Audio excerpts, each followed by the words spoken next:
Ignition sequence start. 6, 5, 4, 3, 2, 1. We have a liftoff. Yes, we have liftoff once again. Thank you for listening to another episode of the Big Truth Podcast. I'm sitting here with my man, one of my oldest friends, MC Esoteric, from 7L and Esoteric fame, or fucking God Complex fame, or you might know him from a little thing called Czarface. You might know him from WMWM 91.7 FM, Wednesdays 3 to 6, Shamrock's Greenhouse. I don't know how you know him, but you know him from something.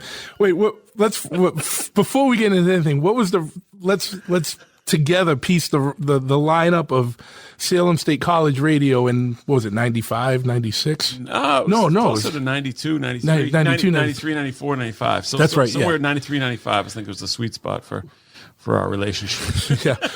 Monday was DJ Curtis. Yes, sir. Tuesday was Truth's Freak Show. Yes, sir. Wednesday was Shamrock's Greenhouse. That's right. Thursday was Gus Diaz, I think. All right, that was missing. Then Friday was Benzo, the Gangsta Mac, King of the Bozak, and all of that. I couldn't remember Thursday. Thursday. Curtis Delmar, yeah. He had just actually sent me a photo of him drinking the Czarface IPA at a club that he had. Had been, I forget the name of the club or something, but he had posted a picture online, tagged me in it. And I was like, wow, man, it's cool. It's funny how things go full circle. We had an interesting relationship with Curtis because he was very by the playbook in terms of on-air DJ activities, and we were more rebellious. So we were more pirate radio. Let's turn this university into a freak show. Yeah. And I got thrown off twice. Yeah. And then there was that weird dude, Derek. Oh, that threatened the president. Yeah. And he threatened the president and he got thrown off. Yes. Very much. There's a satanic temple in Salem that I often think that he might be the prime minister of. Yeah, or the curator or whatever. Yeah. Whatever. I'll get a little closer to the mic.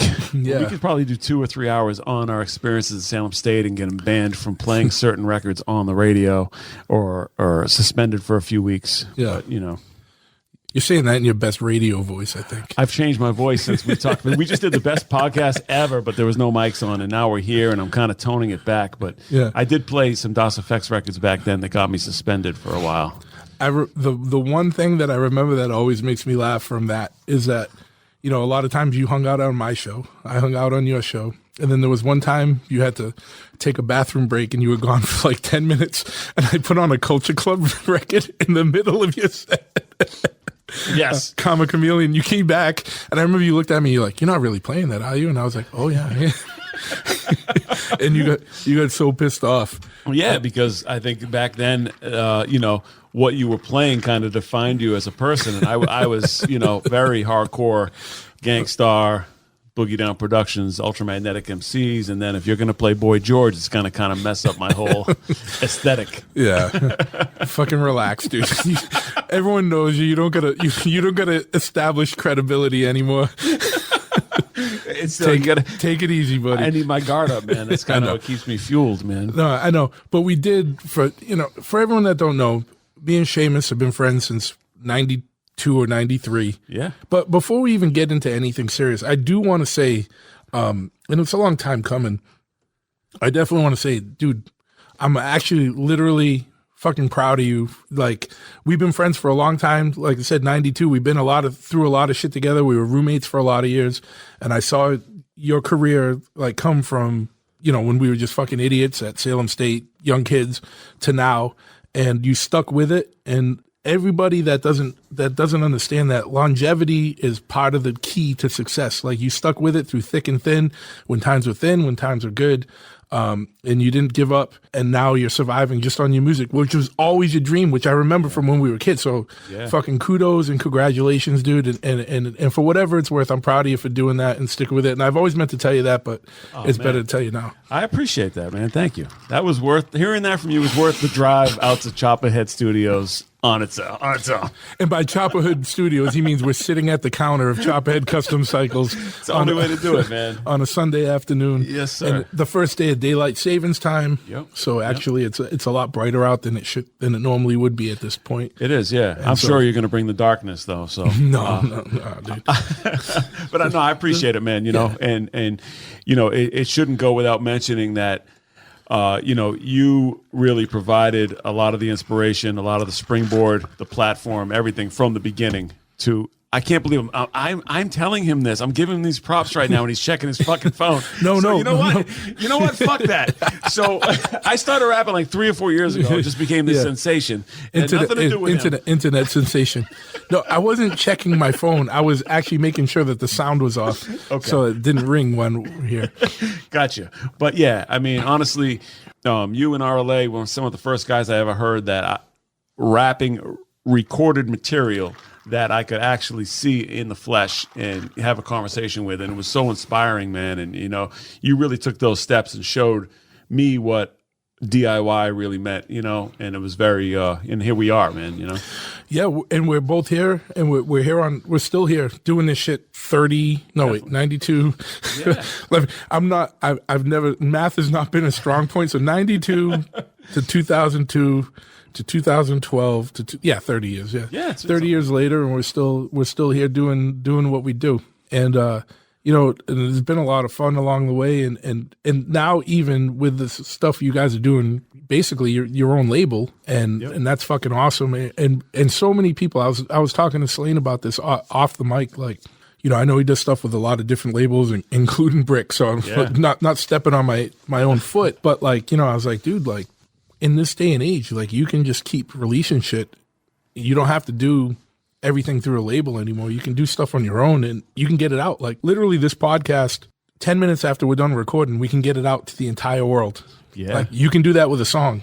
Yeah. And you don't need anybody else to facilitate that for you anymore, because you have so much social media and so many outlets for, like, definitely. You know, like Spotify or whatever that people listen to. You don't got to take 500 records and put them in a trunk with like 5 dudes and drive to Big Daddy Distribution in New Jersey anymore, and try and hope someone picks up the record and distributes it to stores, because there's not many stores anymore. It's all digital. Like, so like in minutes, this could broadcast to the entire world, and a song could go out to the entire world. It's insanity when you really think about it, but it's awesome, and it's a good time to be an independent artist, I think. Definitely. There's so many, I guess, pros and cons to it, but I mean, you know, as you said, driving out to New Jersey with a truck load of records, or a back seat of a Volvo full of records, or however it was. I think George drove or some shit. Maybe we fell asleep somewhere at a gas station parking lot or something overnight. It's blurry. I don't remember that was actually a sleepover situation. Oh, that was with Mad Soul. There was a couple times. No, but that one, it was me, you, George, Mad Soul, and Trevor. Yeah, right? We slept in a car. And it's, no one's like a very small guy. No. And there was all of us plus like 500 records. I feel like today, you know, if you take advantage of it, you know, the type of stuff that we like to rhyme about or make lyrics, you can make them more relevant. You don't have to worry about a dated punchline or something. If you really have the inspiration to come out, make some type of lyric about whatever happened today, you could really launch it on Instagram tomorrow and be the first guy with the coronavirus punchline or whatever. You know, these whoever's elected president, you could be like, you could be like the merch companies for like the Super Bowl that print both sides, right? And then like whoever wins, like those go to sale, and then the rest gets shipped off to like some third world country, like, and you'll see like Super Bowl 30, like whoever like didn't win, like on some like poor fucking kid in somewhere like wearing that shit. But you could write punchlines for both and be the first person to come out with something. It's true about that. Like, it's true. It's crazy. The pros and cons and the positives and the minuses of the internet is an infinite discussion. But so that everyone understands, me and Eso go back a lot of years, and so there's going to be a lot of tangents on this podcast. But to kind of just set it off, set the tone, for people that might not be as familiar with you, I'm sure everybody at least like knows you, but kind of give a background on yourself and how you got involved in music. And, you know, there was a lot of iterations, there was God Complex, there was 7L and Esoteric. I'm sure there was stuff, before that, and then the Czarface stuff and Army of the Pharaoh, all that stuff, man. I mean, you're involved. You got your hands in a lot of things in the underground music world, especially in regards to underground hip hop and everything like that. So kind of give everyone kind of like a little background information, and then we'll go from there. Yeah, no, I've just been always attracted to the world of emceeing, man. Since listening to Suck MCs in whatever 84 or whatever, that was the first time I really decided I really wanted to rap. And then as things progressed, started hearing Ice-T, Public Enemy, BDP, and these people inspired me to actually rhyme. And I was actually crazy enough to attempt it, and then crazy enough to follow through with continuing to record. And I'm not just saying this because I'm with you, but then I met you, you know what I'm saying? And you were like, hey, we could put this stuff on vinyl. And I was like, what are you talking about? You have to go to New York and meet some guys in suits and all this type of thing. I was very ignorant at the time. And you showed me that you can actually put things on record and sell them and make a profit off of it. And that was the most inspiring thing that really ever hit me. And then we kind of took it and ran. So it went from the God Complex thing with Karma and 7L. And, there were some records before that. And then we went to just 7L and Esoteric. And we met up with Jedi Mind Tricks, in the mid 90s. And we had the Rebel Alliance record. There were so many different, what do you call it? Incarnations? Is that the word? Yeah. Yeah. Or iterations. So many iterations. I knew it was an I word.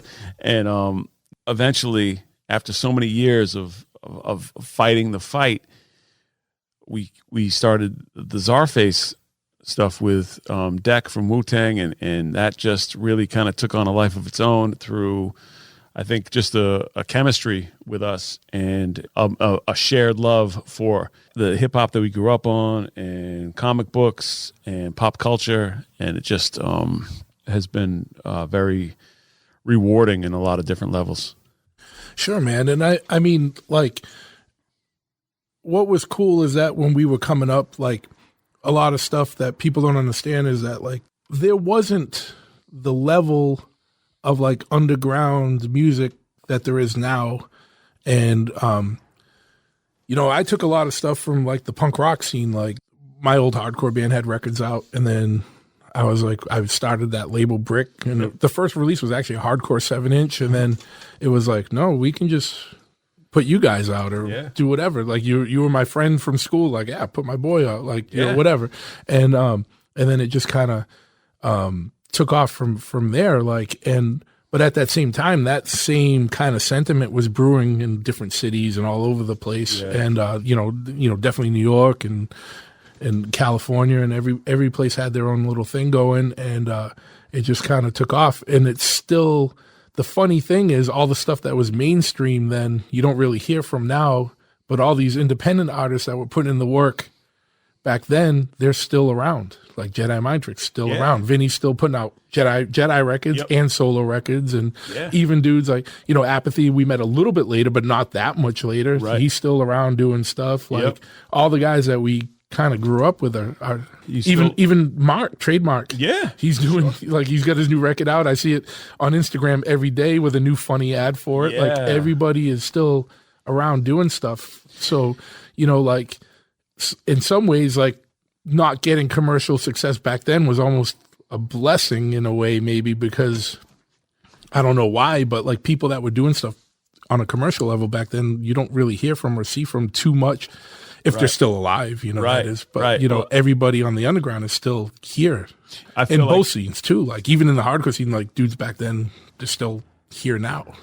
I really think that as far as, 7L and Esoteric, or me and George and our kind of crew is concerned, we owe a lot to the aesthetic of the DIY thing with the vinyl, that you kind of showed us, because it was like discovering fire when you actually put it in front of me that we can put this stuff on vinyl and sell it in a store. You know what I mean? It was like, our goal was like, wow, maybe we can get it on 88.9, or some type of radio show just to play our demo. Whatever, And I was like, wow, that's a demo, but we can actually consider it more than a demo and judge it as a final product and put it on a record.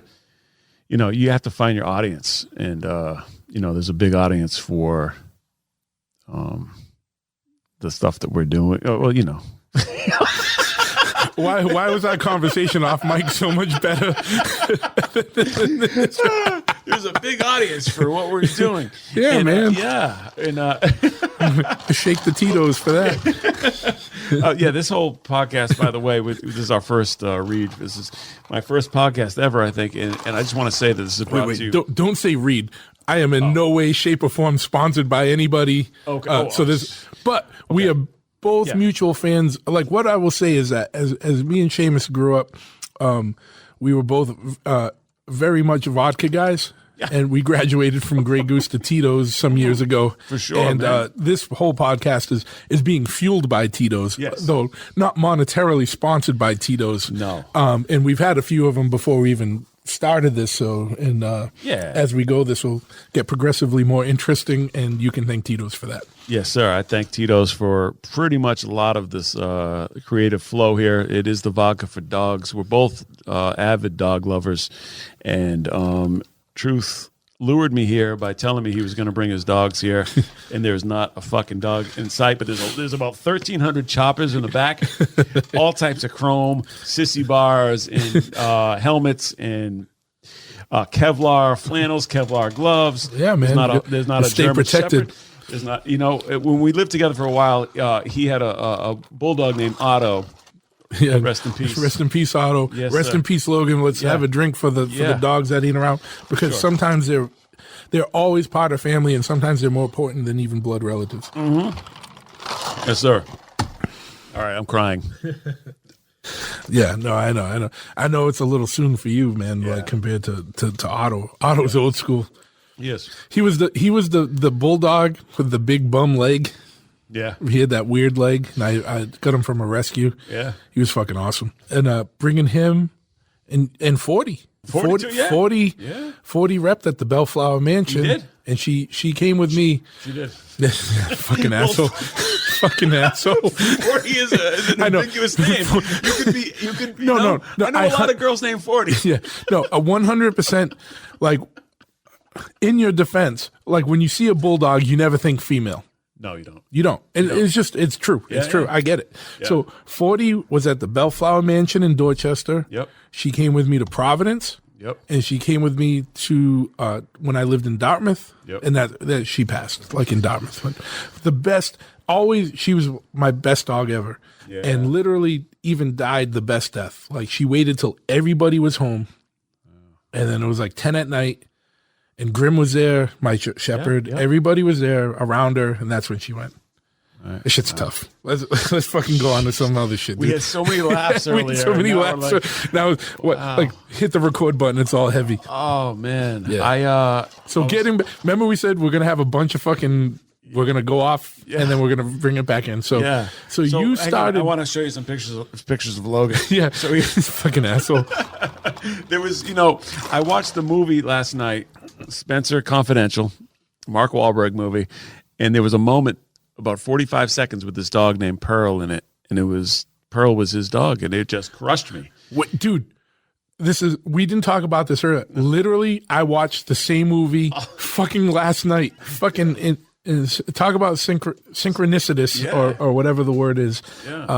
Yeah, dude, literally watched it last night. Wow, man. Yeah, so there was a moment where he connected with the dog, and I was like, oh, man, am I welling up watching this Mark Wahlberg moment here right now? Can I really talk about this? But the dog should get a fucking Oscar or Golden Globe or whatever they award for, because the dog Pearl was panting and looking and just giving exactly what I think they needed for that moment. And I forget who the guy was, but they said never work. Who was it?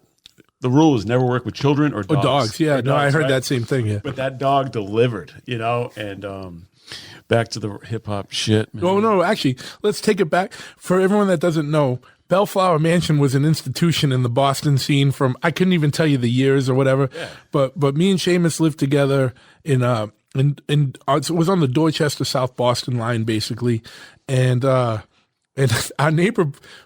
Speaking of Marky Mark, right? Didn't our neighbors below us have something he used to come over and play cards or some shit like that. It was definitely some scenario like that, yeah. There's some weird shit with that. For sure. But yeah, that was the little tie into that. But, that apartment really was a major building block for everything that we've done, I think.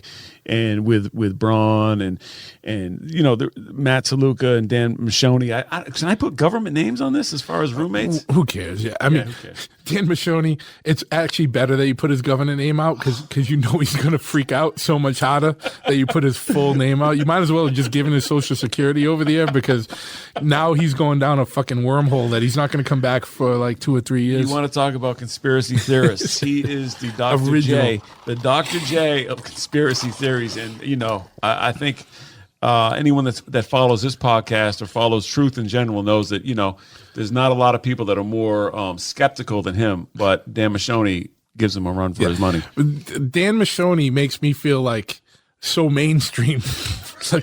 like if I need validation that I've gone too far, I'm like, what would Michoni think? And then I'm like, nah, I'm all right. I'm my perspective's all right. Well, yeah. When you and I get off the subway, come home from eating a slice of pizza, we walk into the house and he's there sitting with his legs crossed with fucking 16 books out, and like the lights out. 16. Well, I don't know why you're being so 1600. 1600 is more like the whole. I remember coming home and the whole living room was just covered with piles of books. It looked like an ancient painting or something of like a scholar from like the 1400s, just covered in piles of books. Yeah, it was like and the internet existed. Like you didn't need all of those physical books. Right. He had, and I think out of the 1600 books, 1200 were in German, and he was transliterating them. Yeah. And that was kind of his mission, and that's why he was there. And that's one of the cool things about, I think, our circle is that he is a genuine fucking madman. Yeah, like absolutely. Like anytime I'd go in a bar with this guy, he would take the battery out of his phone, and this was like 15 years ago. This wasn't like now. No. This is like he would take everything out and leave his phone in the car. This is, I think, before iPhones even had. There was like a flip phone type of situation. He's really on the cutting edge. Yeah, it was flip phones and Blackberries. Blackberries, yeah. Well, no, he was well ahead of the curve on fucking psychosis and fucking craziness, but awesomeness too. Like we always had, me and you were the constant, and we always had another roommate that was always different in their own way, and it was awesome. Different flavors, man. Like Matt was the last Eagle Scout. Oh. And now he's what are the wine guys called? The sommelier. Yeah, now he's a sommelier. And then we had Beyonder Braun that was just discovering the wonders of alcohol. Remember his 21st birthday? And we spent half the night trying to find him. We're not even going to bring it in. We won't bring this on to the podcast. There's too many inside jokes. But I remember we came home and this boy Jose was hanging out of the car. We thought he was literally shot and dead. It looked like he got shot. Remember that? Was it you? Me and you. We walked home one night. And we step over a dead body that was on Boston Street. Yeah. That's fucking old.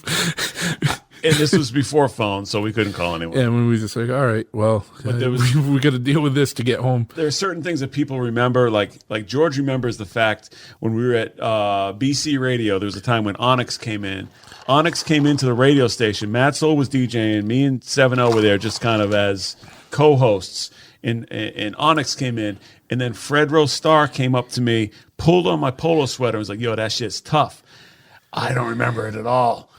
George remembers it like it was yesterday. Yeah. And my mind is blown that I don't remember it because that's all I ever wanted. In that time frame, for him to do that would have blown my mind. Yeah. That's all I wanted. And I don't remember it. Yeah. But that story with Jose hanging out of the car like a dead body, I'll remember that to the day I die. And then Braun was like curled up somewhere. I don't remember where, but I remember he was like curled up somewhere. He was on the street or something. He was way down the street, and he was not with Jose, who was in the car with the hazards on, hanging out of the. We're like, oh shit, the dude's dead. What the fuck happened? Yeah, I was like, if we're gonna take this friendship to a new level, because we have to deal with a dead body, and we just walked over another dead body, and then. This could just be a whole different podcast. Yeah, I know. The stupidity that happened in that, especially when Braun came in, everybody else kind of kept me and you tempered, like Michoni and Saluka. Yeah. And then when Braun came in, it was like no holds barred. And then like literally there was like a South Boston family living under us that I feel so bad for because we would come home every night at like 3 a.m, fucking retardedly fucking drunk, like breaking pans over, smashing pans over our heads and punching the fridge. The stupidest thing ever. Fridge punch. Fridge punch, yeah. And we would just punch the fridge as hard as we could and try to move it. And then like we would smash pans over Braun's head, like cookie, your sugar cookie. You still like sugar cookies. Oh, I love them. Yeah, and then we would smash the pan to make the sugar cookies over Braun's head. And like there was just so much dumb shit like every fucking night though. Like it wasn't like a Tuesday, like a Friday or Saturday. Well, yeah, it was mostly the weekends, but yeah, but it was like every fucking week. It was a tough time. Yeah, it was a great time. But there was the thing with Braun and me and you. There was a certain thing where I think him and I thought it would be a good idea to start drinking maybe before you had started drinking, so we would be ahead of the situation. Yeah, and then fights would start happening. And we had this situation where we were both fighting on the floor, and he like tried to take it to me saying, "You want to get for real?" I remember. right. So it came out of the situation where we got for real, and it was like we wound up fucking rolling around on the floor. I remember the night. I don't remember where we went. It was probably someone stupid like a whiskey park. Yeah. But I remember we killed I literally was like 19 shots of Jägermeister before. Oh, I'm sure. Before we went out. And then that was like, I can't even drink it. Like someone gave me a shot last night. There was a Terror played and someone gave me a shot last night. And it was so hard to drink that shot because I think it was Doug Stanhope had a whole comedy routine about drinking liquor, quitting liquor, but doing it one at a time by overdoing it. Oh, and that's what I overdid Jaeger that night before we even went out. And I was like, to this day, I can't even drink Jägermeister anymore. Oh, wow. Terror, I'd become friends with Scott Vogel through Vinny. We met them at some show or whatever. And he was like, yo, come out to, just the other day, come out. They were playing in Providence or whatever. And I had the kids or whatever. I was like, I can't bring the kids because Andrew was going out or whatever. You don't want to bring your kids to a Terror show? No, but he was like, bring the kids. Bring them. Cameron is playing over on this stage, and we're playing on this stage, and it's going to be a crazy show. I'm like, I can't bring my kids to see you guys or see fucking Cameron. Like, what are you talking about? My daughter's 5. But those are some great guys. Yeah, that was the thing yesterday in Hartford. No, it was in Providence. There was no Cameron. It was Terror and a bunch of bands that I'm not familiar with. I was there last night. But I didn't talk to Scott. I went in, I was very antisocial. Okay. And then I saw my friend Tom from an old band called Grudge Holder, and we were drinking. And someone, I think it was him or someone, got me a shot of Jägermeister. And I was like, and I thought about it. And I was like, oh. Yeah. But I couldn't show any weakness. I had to do the shot. Yeah. And I did it, like, no problem. But I was like, I didn't want to do it. You didn't want to. Full disclosure. I didn't want to do it, but I did it. Sometimes you got to do that, man. I'm actually very good at accepting the shot, and when everyone's doing the shot, I will like do this like Magic Johnson like spin move and kind of put it over here, and nobody seems to notice. And then I can kind of go on through there. If I took that shot, I'd be out for the night. But it's like a you just fucked yourself royally now because everyone's gonna look for the full shot on the bar. Know. You better fucking do a little tip or something it. It's not a full shot. Well, it is a full shot, but then I'm like, yo, hey, I got more shots. You want this? And then whoever is the most drunk of the crew is going to be like, yeah, and you just drink it. And I'm like, that, then we just keep moving. Problem solved. Because 7L is the guy that'll be like, he'll get in the mood and he'll be like, yo, let's get more shots. And all of a sudden he's got more shots. I'm like, dude, I can't do any more shots.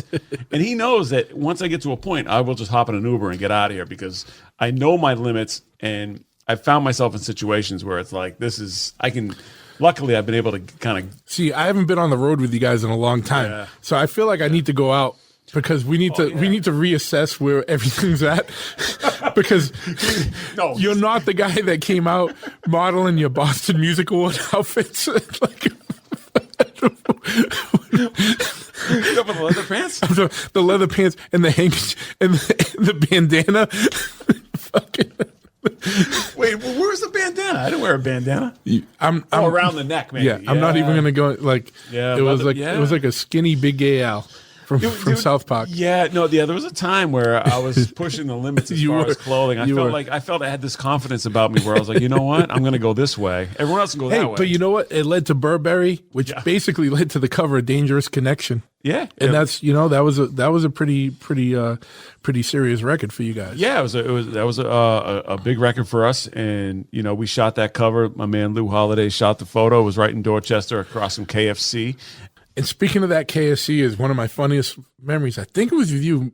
Was it me and you that went in there? And there was a rat running loose, running amok. Yes, sir. And people were like standing on the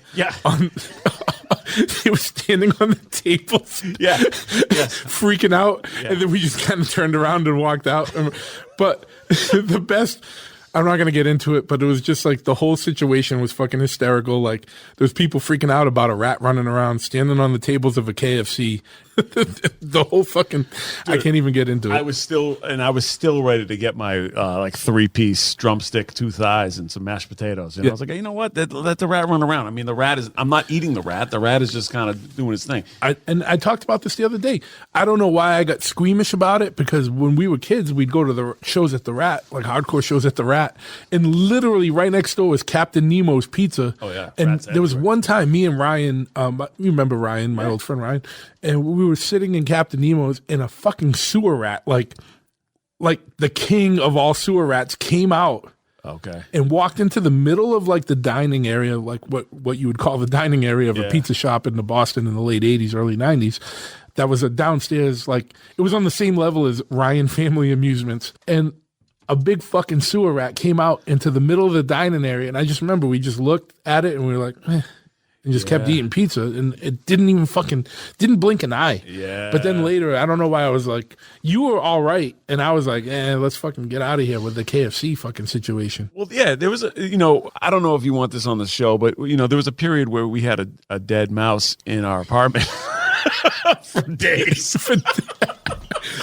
I don't remember that, but I remember that Matt Saluka threw a fucking fit because the mouse ate his chips, or there was a hole in the bag of chips, and he was eating them, and he didn't realize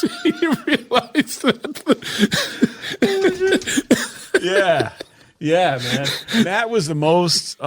He's still alive today, but he was very, very much the antithesis. He loved hip hop and was actually a really, really big part of everything that we do. But he was very much different in terms of. I remember the girl that I was dating then used to call him Mama Matt, because Matt would clean up after all of us, and he'd run around. And he was literally the last Eagle Scout. He was an Eagle Scout, and he hold those ideals true. And it's not a bad thing. I know we're laughing like fucking like heathen fucking assholes right now. Yeah. But that's how he knows us anyway. So it's not like offending him. But he held those like values. He did. And it didn't make any sense. No. Like, why are you living here? Right, and I think it kind of came as a love of the music. But like, he rolled with PMD of EPMD, and they bonded on some Eagle Scout shit. I don't mean to put that out there into the universe. I'm on a stool. Don't make me fall off the fucking stool. There's no back here. There's no sissy bar. I know. There's no sissy bar on these seats. That's true. And then my mind was blown. But that's how they like bonded. And then he put out a record based on that. Yeah. Like literally based on like the bond of like an Eagle Scout. He is the guy that hooked up the first Speaking Real Words with Inspectah Deck, because he was working it loud and he was working with us. And, it came about where, we had this record and we need a feature on it. And it was before people were doing features and stuff. And I was like, that's weird. I didn't realize that was Matt. I thought that was Sean C. or Joe. Well, Vinyl Reanimators, they did the beat. We recorded at Sean C's in Brooklyn, and Deck came by. And before we get off that, I can't get into the details of this. You weren't there for this. It was me and Kama, and one of the most epic nights of my life involved going to Sean C's house in Brooklyn. Yeah.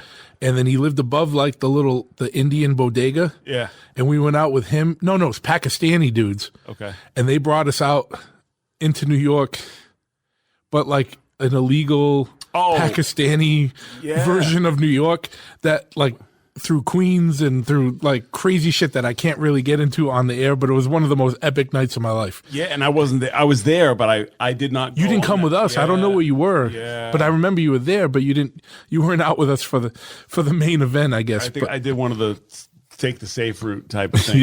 Shit that I regret. But, well, it would have either been, it probably would have been, could have been the best decision of your life. Yeah. If it had things turned out a little minutely differently. Your night sounds like a script from The Hangover. Or something like exactly. that, It was basically on that level. So Saluka was working at Loud Records and yeah. So he kind of connected the dots, man. And I was in the studio with Deck and Street Life and his cousin DL, and we're recording Speaking Real Words. And that was actually kind of like the origin story for Czarface. And we didn't know then, what we would be on to years later, but it was actually the initial spark for the whole thing and kind of formed the relationship. Sure. And, earlier on when I said, I was proud of you for sticking to what you do. And I didn't really get into this at that point. And this kind of is a good point to interject on that. Like knowing you as when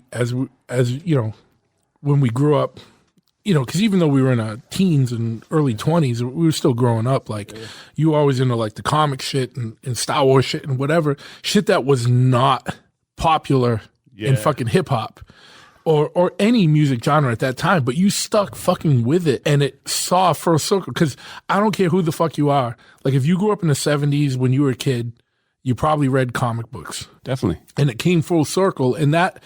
Like when you introduce Czarface, all the merchandising and marketing off of that is fucking endless because it's fucking perfect. But that aside, like for me, you never changed who you were to try and succeed. You always stayed who you were. And then it just, at some point, like that came around where it was like that could attain a level of success or like acceptance that wasn't there when we were just starting out. So I always give you big fucking props. That's when I said like respect for sticking to your guns and sticking with it, because like, some kid might be into some shit right now and it's not the cool shit, but like it could be at some point, you know what I mean? Right. Like, like just stick to who you are and be real about shit, and success will find you in one way or the other. Like if you stick with it, like who would have thought, like when we grew up, it was like fucking gangster rap, dude. Do you know what I mean? Like no one was thinking about comic books or the shit you were rapping about back then. Yeah. You know what I mean? But most of those dudes were on the same wavelength, but they were just portraying like a fantasy. Not all of them, but a lot of them. You know what I mean? So like that's what I meant when I said respect to you for always sticking to your guns and doing what you did on your own terms, and then finding success with that, because that's important shit, dude. Like, and it's not for me, it's just important shit for the world and the industry and for people. You know what I mean? I appreciate you saying sticking to my guns, but I'd prefer if you said sticking to my E33 carbine rifle blasters, which is what Boba Fett would. All right, you're getting a little deep for me at this point. Like, take it back, dude. See, we were just talking about The Mandalorian a little while ago. What I was saying was, like, that fucking saved the whole Star Wars franchise in a way, dude. Like, that was a good fucking setup, dude. Oh, man. Home run. Grand slam. Absolutely respect the fucking Favreau for doing that. You know what I mean? Yeah.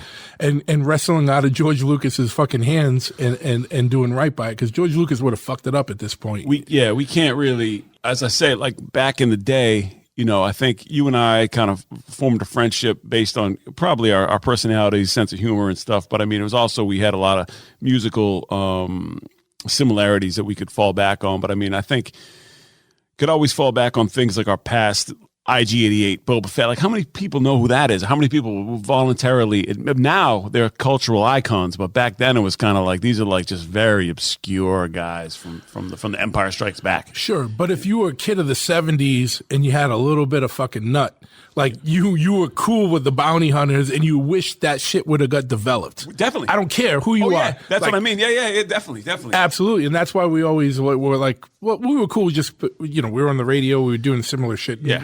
Whatever. But that other shit, like, that wasn't cool at the time. Like, we would talk about and always laugh about and whatever and think about. But it absolutely, like if you were a kid of the 70s, you liked Star Wars. Yeah. If you didn't, there was something wrong with you. Yeah. Or whatever. I don't know. Right. But it came to this point where John Favreau was able to make this palatable for us, and we can enjoy it on a sophisticated level in a way. It was not believable, but I mean, you have an IG unit. It was super believable, dude. Super believable.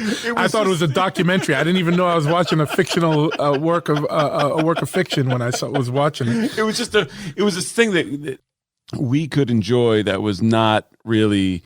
I believe you, me, and Jimpy went to see The Phantom Menace when it opened, and we first laid our eyes on Jar Jar Binks, and we were all sitting in the chair like, "What the fuck is this?" Oh yeah, Lucas. We lived through that together. Together. Yeah. And I wait, are you saying you have PTSD from The Phantom Menace? Oh, without a doubt. Without a doubt, man. We lived through it and survived it. We did. And, we left the theater and I was like, oh, man, I'm with my boys. This is so depressing. This is like, we went to see the new Star Wars. It was crushing in a way. It was. No, it definitely was. And then it was like, what the fuck is wrong with George Lucas? You made the best shit ever and the worst shit ever. Yeah. You just lost touch. It's like when dudes get out of music game, whether it's hardcore or hip hop, and then they try and come back and it just doesn't quite work.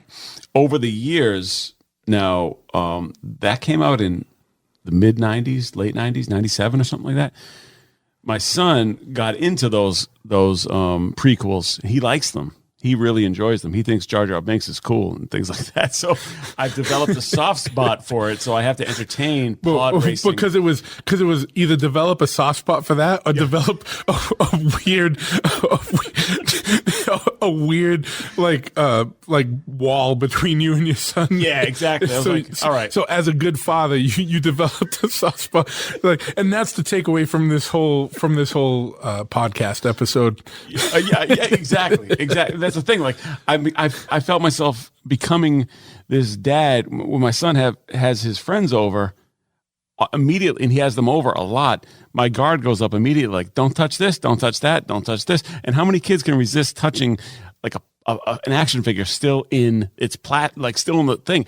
And I don't want to be that guy. I don't want to be the guy from the Lego movie that's like, don't touch, general business. You're losing me on references. I don't have a kid, so Lego movie, I haven't seen that one. All right. I just don't want to be the bad guy that's telling his kid and his friends not to touch that Stormtrooper helmet. Don't touch the fucking Cobra Commander helmet. Those are just there to inspire me. Don't touch my fucking toys.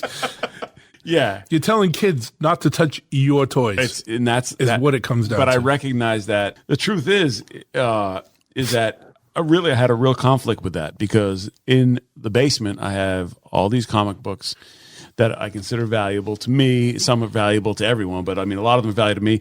And him and his friends like to dig through them. And I'm like, that's great. It's enriching. It's cool. They can look at comics from the 70s, 80s, and don't touch my X-Men 94. X-Men 94.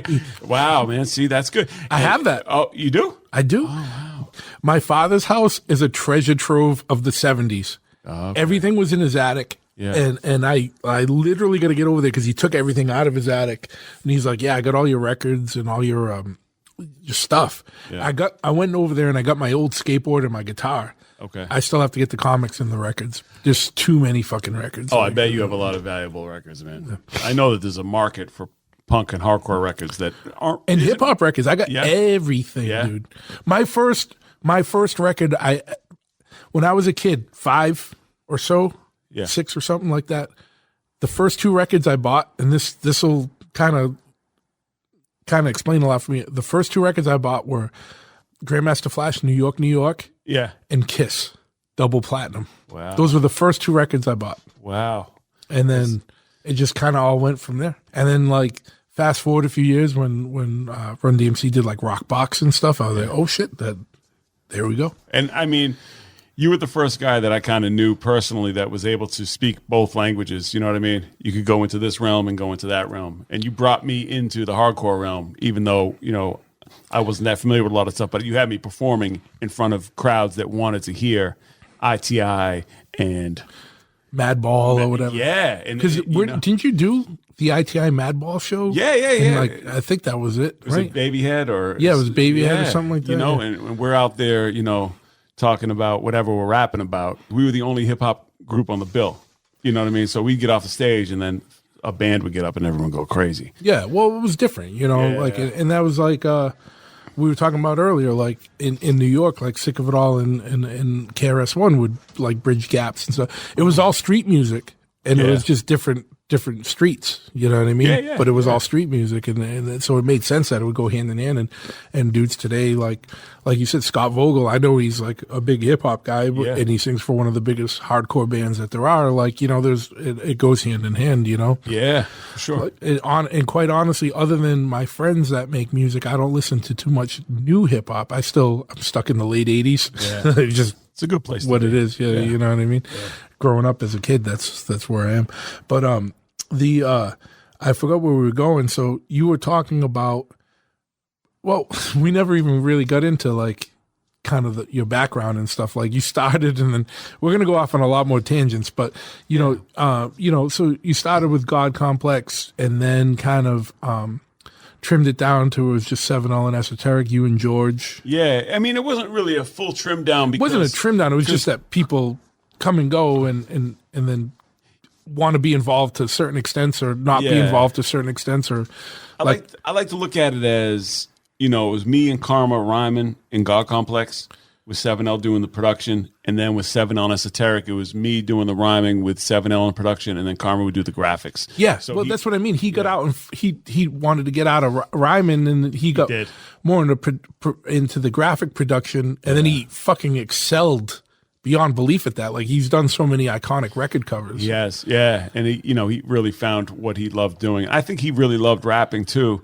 but I don't think he liked it as much as I did. But he could definitely keep up and write. If I had to pick like a guy to like ghostwrite, he would know the type of shit that I want to say. No, absolutely, you know yeah. And he didn't come back until we did the Bash Brothers. Exactly, yeah. Oh man, see, that's the thing. Bash Brothers. If that would have, I stay into this day. If we would have just took that a little serious, it would have been ahead of its curve. Like, it would have been. It would have been. Definitely. And I thought that then. And I was like, wow, they got that Joan Jett sample or whatever. And, you guys had something, but, we were too much. We were idiots at that point. Yeah. We were fucking idiots. That's like when that girl invited us to the party, like at the loft, because she thought it was like cool to have like you guys and us. Oh, yeah. And then me and Trevor were completely fucking hammered. And remember oh, that's right. We were throwing trash cans around. That's right. Doing all kinds of dumb shit. That's right. And then there was some type of tension between you and Braun because of the trash barrel. There was something. Some shit. So stupid. And you were like, "You're dead to me," to Braun. And we were leaving. I'm like, "No." It's like, "Am I dead to him?" It was literally. We were so drunk and stupid. Yeah. I threw a trash barrel at this party. Yeah. Trevor fell on the trash barrel. Then I threw the trash barrel. And then Braun was mad at me for throwing the trash barrel. Then I was mad at Braun because he was mad at me for throwing the trash barrel at the loft party in Boston. So stupid. That's exactly. You summarized it in like. It's so stupid. Yeah, I haven't thought about that till just now. Yeah. But that's the good thing, man. We've been friends for fucking decades. We haven't caught up in a long time. So of course shit's gonna pop up that we haven't thought of. And that is why, ladies and gentlemen, listening to this podcast is going to be very disjointed and fragmented, but I promise we're going to get it back to the timeline and keep going. Yeah, I think that's a nice little anecdote, man. Yeah, yeah, I was mad because there's complete ignorance, being mad because Braun was mad at me for doing the wrong thing. Yeah, like I feel like he should have had my back and thrown the trash barrel. Yeah, that's what it comes down to. I'm not talking about now. I'm talking about in 2001 or whatever it was. You know what I mean? That's what it kind of boiled or down 99 or whatever. Yeah, for sure. And Braun it's crazy because Beyonder, like, he came on the scene and was doing crazy production, like Be Alert. Yep. One of your iconic songs. He was like 16 when he made the production for that, wasn't he? He was like literally 16. Yeah. Well, I mean, we weren't too much older, but just a couple years older. But that's when being a couple years older made more of a difference than now. Oh, without a doubt, man. And he made that beat. And we went to his studio or whatever. That's what got you on Bobbito, stretching Bobbito. Yeah, for sure. I think it was my verse more than the beat, but yeah. Anyway. Well, that's a matter for you and Braun to figure out. Like, it's your turn. Me and Braun had our beef over me throwing the barrel. You guys can have. I think the whole is greater than the sum of its parts in that song. Oh. Like, it just came together. There's like songs that come together that are flawless. Like, that was one. Oh, yeah, but no, I'm fully, I was kind of joking. I feel like that beat, no matter who was rhyming on it, would have been. Keyword, quote unquote, kinda in that sentence. Kinda joking. Anyway, yeah, so that got us on Stretch and Bobbito. And at the time, like that, people don't understand what power that was. Like, that's like when Jay-Z rhymed over that. What was the instrumental he rhymed over that became infamous? Like, these guys were, everyone was like, stuff was still in its like not infancy, but like still at an underground level. Yep. And when you made it on Stretch and Bobbito, that was kind of top of the food chain on the East Coast. Oh, big time! Now their lore and legacy is just, it's a big deal, man. And back then it was a big deal to us, and we were still the guys that were too cool to like take photos. You know what I mean? The stuff that we were around back then, I would never want to whip out a camera and take a picture with Bobbito. But you know how dope it would be to have a picture with Bobbito in '97? These situations where it was like considered corny if you were like, let's document this or let's take a photo. There's so much shit in life that I never took pictures of, like in anything. Yeah, it was kind of like this thing where you didn't want to feel like a super fan. You kind of had this thing about you, but it was also taking out a clunky camera. Like, who does that? Nobody did it then. Now it's like, well, everyone's got a cell phone in their pocket, and it's like a fucking 400 megapixel camera. Right. Like, it's crazy. It like takes you could literally take a picture that would be crystal clear on a billboard on your phone now. Yeah, that's what's insane. Yeah, and I think everyone expects it. If you're out, you expect people to take photos. It's not a big thing. Then it was kind of like, why are we setting up and arranging ourselves in a pose for a photo? It's just, you kind of have to draw it out of someone, And not only that, but I don't care what anyone says, like with Boston was its own thing. Yeah. And we were very protective of Boston and like very fuck you compared to other places because we were so much in the shadow of New York back then, which was like a central hub for music industry, that we were like, Boston dudes would never want to like break pride and be like, yo, let's take a picture. Right. Yeah. Oh, 100%. That's the thing. Like that no one understands. Like Boston dudes were like, fuck you. This is Boston. Yeah. And even though it was like you were ecstatic to be invited onto the show, you weren't going to show it because of some weird Boston shit. That's, you know what? You summarized that perfectly, man. And I still have that to this day. It doesn't matter. Like, I'm like, fuck you. Fuck this. Yeah. Like, even in hardcore, there was a record called "This Is Boston, Not L.A." Oh yeah. You know what I mean? Yeah. And it's like, I still hold that. Like, I wanted to make a Chopperhead shirt that said that "This is Boston, not L.A." because L.A. is like a big hub for motorcycles. Okay. Because of obviously California weather and fucking history and whatever, but whatever, that's an aside, but it's still like I can't shake it, you know what I mean? Like, like even though I don't really fully feel that all the time, like I got friends everywhere, like it's still like, fuck you, this is Boston. It's tough to suppress, man. Even though I live in Freetown technically right now, you know what I mean? Well, not technically, I fucking live in Freetown. Like I live 40 miles outside of the city. I'm still like, no, fuck you, Boston, you know what I mean? Yeah, it's more in your DNA than it is in your your address, and that's just kind of how things go. But I mean, there are situations where I'm like, why didn't I?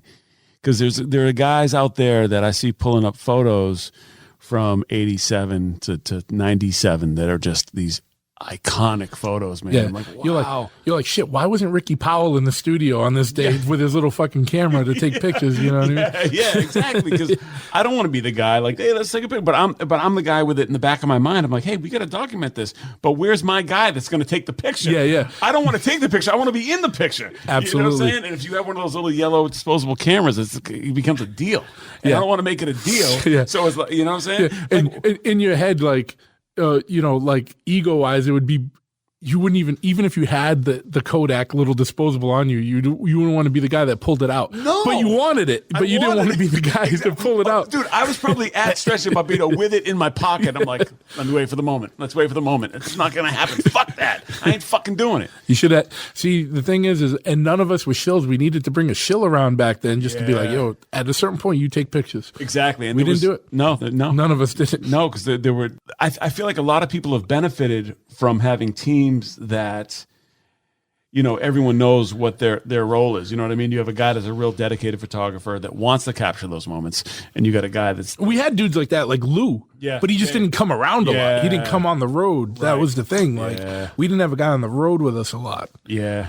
Yeah. I remember when we went to like Fat Beats and Footwork back in the day, and me and Karma and 7L, we were into the polo shit, and we were collecting polo and boosting polo and rocking polo, whatever. It was like our fucking thing, and it was inspired by Brooklyn, inspired by Mad Soul in Boston, and all these guys, and we would rock it. And then we went to New York and started meeting all these guys, and they would bring out their photo albums of all the polo shit they had, and I was like, wow. Like Thurston Howell. Yeah, well, Thurston, yeah, of course, but like even like Thurston's disciples, and they would pull shit out. I'm like, wow, these guys have photo albums of all the shit they're wearing, posing in the clothes. It was like an Instagram that you could touch and feel. And I was like, we've never taken photos of ourselves wearing the shit. We fucking played ourselves. Like the fucking polo shit that I was wearing back then. It was like, even at Salem State, there was nothing to talk about. I never even thought to take a picture. Yeah, no. And it's just, I know you're as fucking estranged from the polo shit. Yeah, I didn't give a shit. Yeah, no, I could give a fuck less. I understand. I remember there was one time you bought a Nautica shirt. You had this Nautica shirt. You fucking bought it, and then you never rocked it. No, I was like, I think I bought it because it was at like Filene's basement or something. No, it was a TJ Maxx, right from the place in Dorchester, South Bay Plaza. And you bought it, and you were like, you brought it home, and I was saying to Brian, I was like, yo, he's gonna put that on one day, and he's like, no, he's not. He never did because it was like peach colored, and all I don't even know why you bought it to this day. I don't either. I don't think I ever wore one. I think I did it just to fuck with you guys, maybe, or something. I don't. Who fucking knows? Maybe, dude, because you're like I just did it for the threat. Like maybe one day I'm gonna wear it. Maybe. It wasn't peach. It was like a tan. It was like a tan, but on the back it had some type of picturesque. It had Hawaiian, like palm trees. Or something. Yeah, it had some type of scenario on the back. And I, you were buying it, and I looked at Brian. I was like, I don't know, maybe he's gonna turn the corner. But no, you're still fucking Darth Vader to this fucking day, all black, man, all black and camo and fucking and jean or whatever. I don't know, whatever. Yeah. I mean, I will say I don't care if you look at a picture of me from 16. Yep. If you look at a picture of me when I'm 25, you look at a picture of me when I'm 45 or whatever. Yeah. It's all the same shit. I didn't progress much. No, well, there were times when you had dreads, and there were times when it was always definitely the same vibe, man. Yeah, but whatever, that don't matter. So the dreads matter. The dreads fucking blew my mind. I know it's a source of contention. I know it was a very big source of contention with you. Yeah, man. So there was a time when I had the dreads. My dreads looked like fucking. They looked like I don't know. It looked like I just got out of the shower. I was Johnny Depp and got out of the shower and put my hair in elastics. There was just like no dread to it. Your dreads look like fucking Peter Tosh. They were so gross, dude. Yeah, it was so gross. But they blew my mind. I couldn't wrap my head around it. I was like, how the fuck did he do that? How did he do that? I'm not going to ask him, but I'm going to ask everyone around him. How did he do it? Oh, yeah, he just grew them out. He went diving in the fucking Atlantic Ocean, put some fucking shit in his hair. Literally, it was just wearing a fucking skull cap, like a knit hat for years. It's dude. The commitment to it, yeah. And there was that one, the one lady that did the fucking thing with the comb and all that shit and fucking flared it. But those things were so fucking gross and gnarly. Like I literally, when I shaved my head for the first time, I was in Switzerland. Yeah. When I was working for the WHO. Oh, yeah. And the WHO. World Health Organization. Yeah. It was like 98 or something. Not a wrestling organization. 95, yeah. It's not an offshoot of like a Dusty Rhodes is no part of the WHO. But I remember like literally they just got to a point where they started breaking, like, because like they got heavier and heavier and like the hair couldn't support it. And I woke up one morning and it looked like someone shit on my pillow. It was just a big fucking dread. Yeah. And then I shaved my head and like literally walked outside and like the cool like mountain air hit my head. I almost busted a nut, dude. I was like, this is fucking incredible. Yeah. Like, and then like I looked at the dreads and there was like sand and shit in it. And I hadn't been to the beach for like years. And it was still sand from the beach.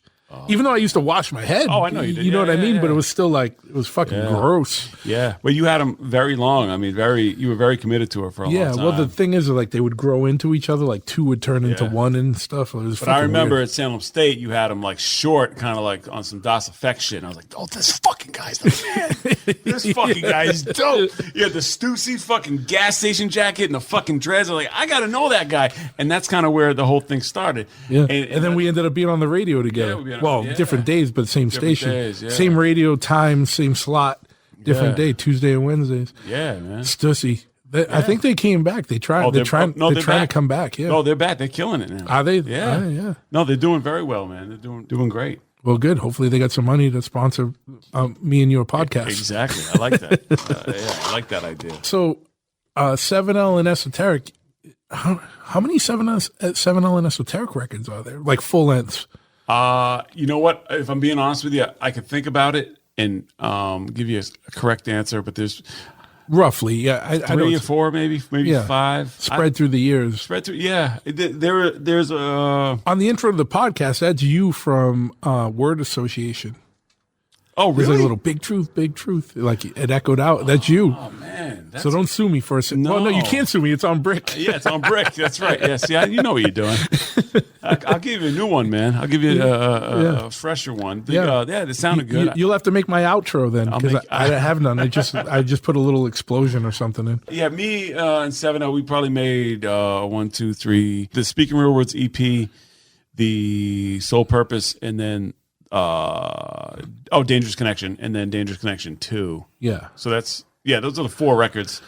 And and a New Dope, which was like a very cathartic experience for us because it was very different than what we were doing before. Yeah. Now, is there any plans to do more 7L and Esoteric stuff, or is it going to be mostly Czarface? Or it's mostly Czarface, man. You know, and I feel like what we do as Czarface is really 7L and Esoteric and Inspectah Deck, and it's what we would do. As 7L and Esoteric without Deck, without Deck, and these are the records we would make, just me and 7L anyway. Yeah, I feel like Deck improves the records, of course, but it's just these are the type of records we would make at this point. Anyway, yeah. So there's no reason to do. Yeah, there's no reason to make a. At this point, Deck would be hurt if you made a 7L and Esoteric record. That's what you're trying to say, right? Oh, he would be heartbroken. He'd be heartbroken. And so start recording his Esoteric diss track. And while we're talking about this, I know there's some like you had Ghostface on a whole record for the most part. You know. Yeah. Is there any plans to bring any of the other Wu-Tang guys on, or is that something you can't talk about, or what's going on with that? Yeah. I think everything that has come to Czarface, everything that we did on Every Hero Needs a Villain, our second record, it was with Method Man was on it, Jizza was on it. First record was Ghost and Capadonna. It just all came as like favors to Deck. Sure. Just like, Deck reaching out to them like, I'm working on this new project, and these guys would hop on it, and it just made it really, really easy to get done. Well, but I think the formula worked. Like, obviously you don't need somebody else. Yeah. But like Ghost was on like most of the record. Oh, yeah. So our first record was just the Ghost rapped one. He was on one song. Then we did a whole album with Ghost, and that was obviously this epic moment for us. Sure. Me and 7L. Yeah. For Deck, it's like sleepwalking. Whatever. I mean? Yeah, it's whatever. Yeah. As he calls it, Groundhog Day. You know what I mean? When we're waiting backstage to do a show or whatever, we're talking this through. He's like, man, this is like Groundhog Day for me. So it's like, when is the van picking us up? When are we doing this? When are we doing that? Yeah. But I mean, there's a difference between doing a Czarface show and doing a Wu-Tang show, because he can do the Wu-Tang stuff backwards and forwards, asleep, blindfolded, whatever. The Czarface stuff is a little different because, he's been doing the Wu-Tang stuff for 20 years plus. Like he probably knows all the lyrics to Protect Your Neck. He might have to bone up on one of the songs for the Czarface song. Yes, exactly. So it's a little bit different, but we finish the Czarface sets with a lot of Wu-Tang stuff. So that's always the big release for me when we get into the Wu-Tang songs, because I get to just have fun and be the hype man and back up his vocals, and it's like, wow. And I say to 7L, I'm like, yo, you're DJing for Inspectah Deck because he's performing Cream and he's performing Above the Clouds, the Gangstar record, and Protect Your Neck and Triumph, and you're doing that, and I'm over here backing him up. You realize we're doing this right now because there were times where we would be on the radio together or at Salem State or just working on music back in the day where we would argue about who was doper, like Wu-Tang Clan or Hieroglyphics. Or shout out to Mike P. Yeah, man. Del Casual. 98, dude. Yeah, we went on a tour with Hieroglyphics. That was like remember Karen, the tour manager? Yeah, Sabotage. The biggest fuckery ever was Z-Trip, DJ Z-Trip. Yeah. Because none of us at that point, like, we were still kids. Yeah. And we didn't drive. Yeah, and we learned to drive. We didn't drive standard. Yeah. And he lied the whole trip and said he didn't drive standard. Made that poor tour manager drive the whole way. Yep. And then the last day he's like, nah, I'll back up the van. And he knew standard. He's like, I ain't going to fucking drive. Dude. I can't even. I had I talked about this with 7L like 3 weeks ago. Papa T spit like a sandwich in the face. Dude.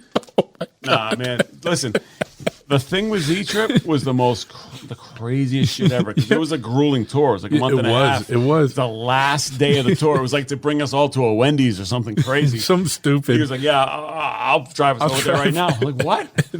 What? Before that, everyone's like, no, we don't drive standard. Yeah. And now I wish I could find another vehicle with standard. You can't even find a standard Yeah. vehicle. You have to special order that shit now unless you get a CTSV or something. Yeah. I truly couldn't drive standard. You know, I wasn't comfortable driving around. I mean, I don't even know. I don't want to drive on the other side of the road or some weird shit and fucking can't read the Autobahn. signs. Yeah, can't read the signs. There was a moment where I think I don't think I've driven over there on all the tours we've been on. I don't think I've ever got behind the wheel.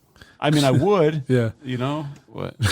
There was a lot of fun shit on that tour. I still remember because, you know, obviously you guys kept going over there a lot. I've only been over there with that and like with Blood for Blood, you know what I mean? And like some other shit, like just very little, you know what I mean? So those things I remember pretty well. Yeah. Man. And Fat Beats, thanks.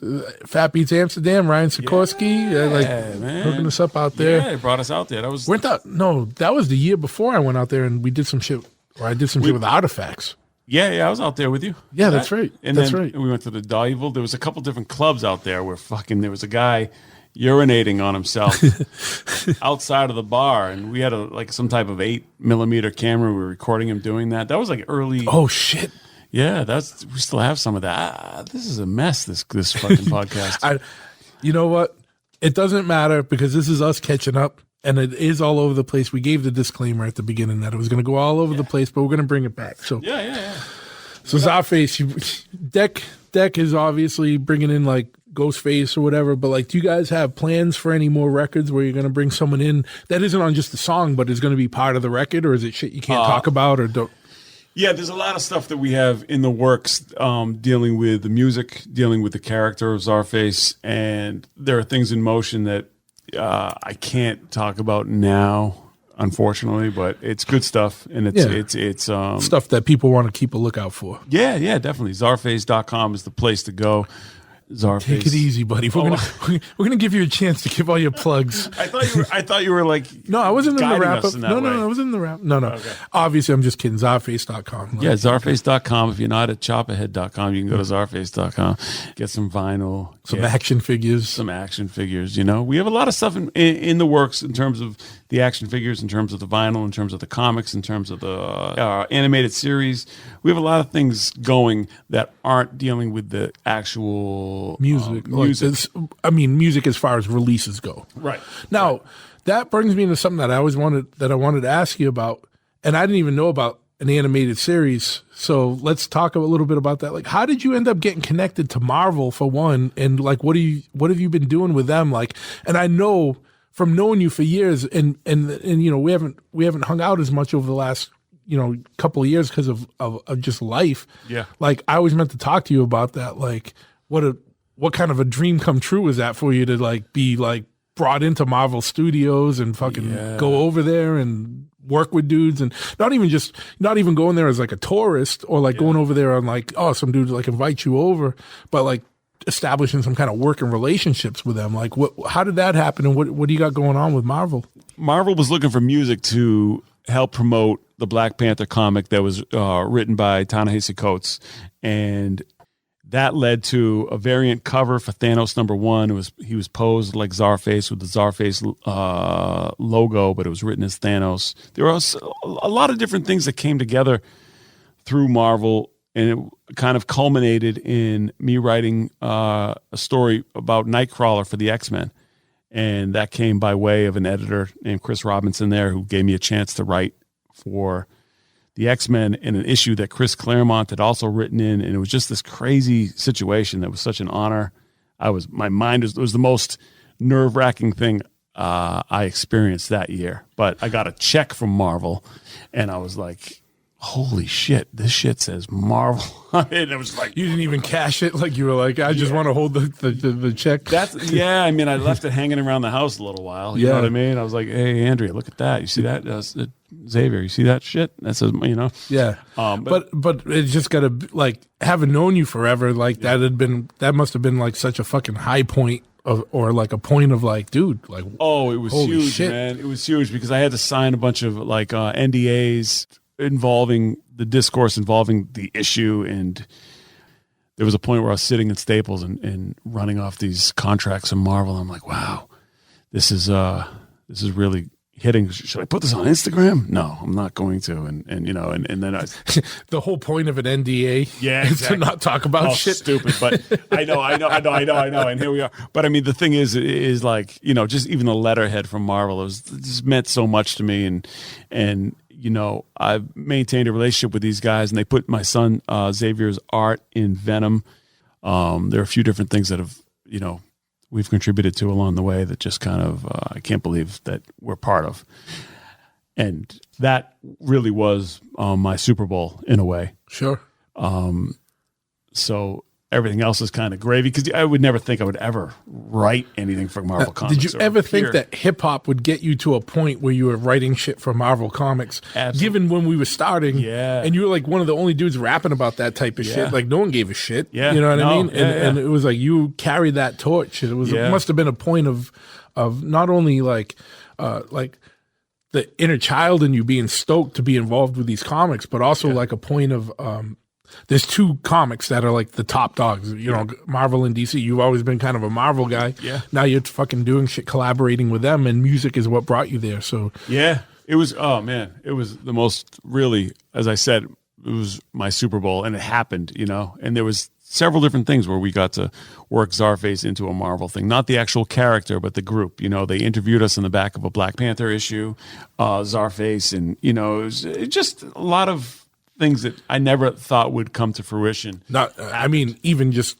and then also your son getting his art Yeah. published in a Venom book. You know what I mean? That's crazy. The only thing we had that was ever close to that, and I think I talked to you about this at some point, like we built a bike for a guy that was like the head of a certain department in Hasbro. Yeah. And he was the head of the Star Wars, G.I. Joe, Transformers, and I forget one other toy line. That's what he did. Like he ran those lines. Oh, Indiana Jones, like shit like that. Basically anything that was a Kenner that Hasbro bought. And he brought us in once, and I remember just walking around, and all I could think about was you. And I was like, "Fuck, I wish Seamus was with me here," because we were walking through, and we're in the department. They're making figures, so I see all these like prototypes of like figures, like guys that are like hand etching the fucking molds for like these figures and shit. And I was like, dude, Seamus would flip his fucking lid right now. And then they brought us in. I was in there for that, and he brought us around, and he was a real cool guy. And we built like a Sportster chopper for him. And then we ended up building another bike, a Triumph chopper for a guy that was like the head of, like he worked for like Hasbro, but on all the Nerf shit. Oh, and then they brought us in because they would do these things where they would bring people in that were creatives that were outside of like the toy world. Yeah. And they brought us in as bike builders, like to show like some bikes as art, like for people that worked there to get some weird kind of like inspiration or something from just on like creative shit. Yeah. It was a cool kind of relationship, but like nowhere near being like authoring shit for a Marvel comic. still cool. You know what I mean? But it was cool. Yeah. But I remember thinking of you the whole time, and it was like, and I was seeing like, and then the street in me was like, dude, look at these fucking prototype figures. I should just swipe one. I didn't do it. You know what I mean? But I was like, fuck, I could put that on eBay and fucking make $1,000. You know I didn't do any of that shit. You know what I mean? Obviously, but it was just fucking crazy because like I think shit's just out on everyone's desk. You know what I mean? Like, I think when companies like giants like Hasbro or Marvel, turn to you and look at your craft and want to bring you in to maybe influence or inspire their employees, that's going to, really resonate. it's fucking weird. Yeah. And that's what I think about with you. Like, it must have been like a sense of like, there's a word, and I just literally can't, not like fulfillment, but just like, damn, dude, like I did something that, your whole life you were into all this shit, and now those dudes are calling on you. Yeah. So it was like a sense of like, I don't know what the word is. You know what I think? It you was know just what rewarding. It was Rewarding, yeah. You know, that's the simplest way to put it, and it was because it was just kind of Or acknowledgement, you know what I mean? validation. Validation. That was the exact word I was looking for. Validation. I couldn't think of it. Yeah, it was very validating, and I mean, you know, when we were tapped to do the music for the Black Panther thing, and it was for a comic that was written by Ta-Nehisi Coates, who wrote Between the World and Me, and my mother was like, you have to read this book, and she recommended the book and held him in high esteem, watched him on book TV and everything, and I got to go back to my mom and be like, listen, we're doing the music for this comic Black Panther, who was this superhero that I grew up playing with and reading about and all this stuff, and I know the author and you're a fan of the author, and here we are working together on this in a way. And that meant a lot to me, that I was able to show her, like, all this music stuff I've been doing has connected me in some way to some shit she could identify with. Yeah. Yeah, that's cool, man. What's going on? You said something about an animated series. I didn't know anything about that. Yeah, well, we've had a few different pilots and scripts and ideas and origin stories and different angles that we've been trying to pitch to people in Hollywood in a way to get Czarface off the ground in an animated world, whether it's via Netflix or we were talking about the different streaming services and stuff. So all that stuff is heavily in a lot of discussions, and we have a lot of different things in the works that unfortunately can't talk about it, but a lot of cool stuff in the works in terms of an animated Czarface, and Czarface existing outside of me and Deck rhyming. Yeah. So it's just given its own life in the kind of comic universe, or for lack of a better word. Yeah. I know there was a band that just did like something with Netflix that was like, it almost looked like Japanimation. Okay. Where they did like all like the scoring and soundtrack for it. It was like, I can't remember what it was. It's almost like one of those like rock opera type things where there's like a whole album that has been animated. Okay. I can't think of what it is, so it's not even worth me mentioning. But there's just goes to show that there is kind of an audience for that type of stuff. So. There is, yeah, and you'd be surprised that fans, listeners, just consumers that would gravitate towards things that are more than music, you know what I mean? And if you develop the things outside of the music, such as, we have the comic books and with the action figures, and it kind of builds a universe around this character. I think one thing that's cool, man, and I think we talked about this earlier, and I know I don't want to get too personal, but I think it's probably, your kids are probably living a pretty fucking awesome life in that they got a father that's into shit that kids are into. So, you know what I mean? Yeah. Like, I knew your father. Yeah. Rest in peace. You know what I mean? Like, your father was, you're like a chip off his shoulder. You know what I mean? He might not have been into the comics and the shit that you're into, but your kids, like, you know what I mean? Like, I haven't seen Xavier since he was like a fucking baby, to be honest with you. You know what I mean? But I'm sure they're more like a chip off your shoulder, but they get to experience life with you, like bringing them around and like being into shit that they're probably into. You know what I mean? Yeah, it's been very fulfilling and fun and an adventure, man, to have, my son and daughter. But, my son's 11 now. So throughout, the past decade, I've been able to enjoy everything that I grew up with a second time. Yeah. And, when we started Czarface, a lot of the motivation for me was to create something that I could work on while he grew up and kind of incorporate him into it. In the comic books, he's also a character. He's like Czarface's sidekick. So he would have like, a role in it, and something that, just something to kind of grow up around. Yeah, and not to mention on the records, you bring them in. And let them like do little choruses or hooks or whatever, Yeah, and that, in my mind, they'll be able to look back on that like, wow, that was, a lot of fun making those records and being part of the records. And he's at a point where, and he wears Czarface hoodies to school like every day, and I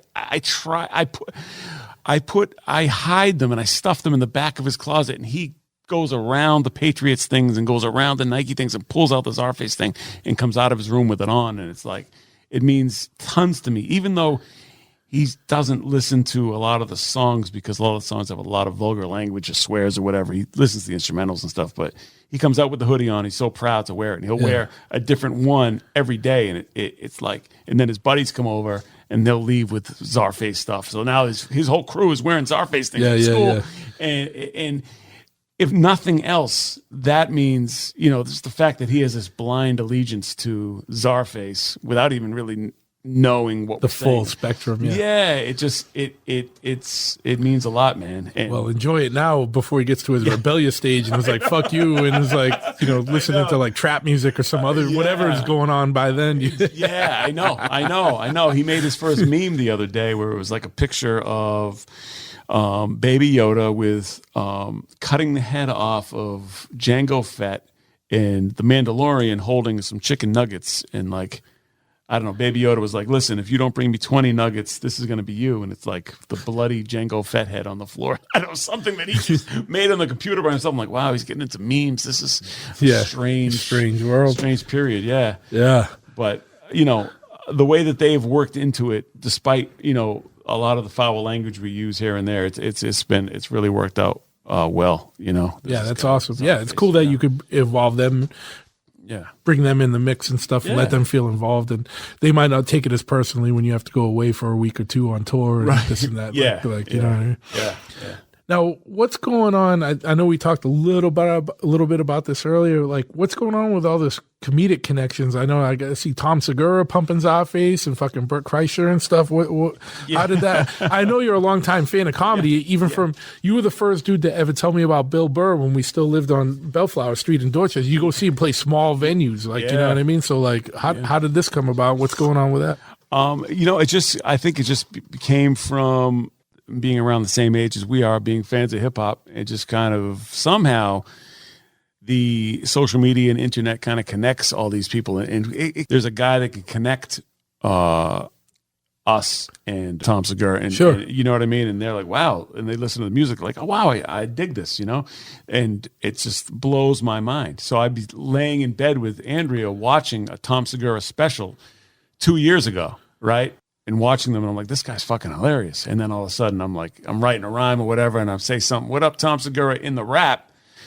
I put the record out, and then there's all these kids tagging him, hey, you shouted out Tom Segura. And then Tom Segura reaches out, and hey, I really like this record. And I'm like, wow, man. It just started from me making a reference to him in a song as a sign of respect. Which is very common in hip hop throughout the ages. It's been going on since we were making records, and you were referencing Sucker Man and whoever else, and Force 5. That's different type of thing. You just draw on different things in rap. Sure. But today in 2020, there are people that will hear the lyrics, and in 1996 or 2000 whatever, when we started a whole record with Dusty Rhodes doing an intro, it would never reach Dusty Rhodes. Yeah. Today, all it takes is one kid to tag him in a social media post or like on whatever social media venue, and then Dusty Rhodes hears it. It's like, hey, I dig this, and it's just, we've never changed what we've done. But speaking of wrestling,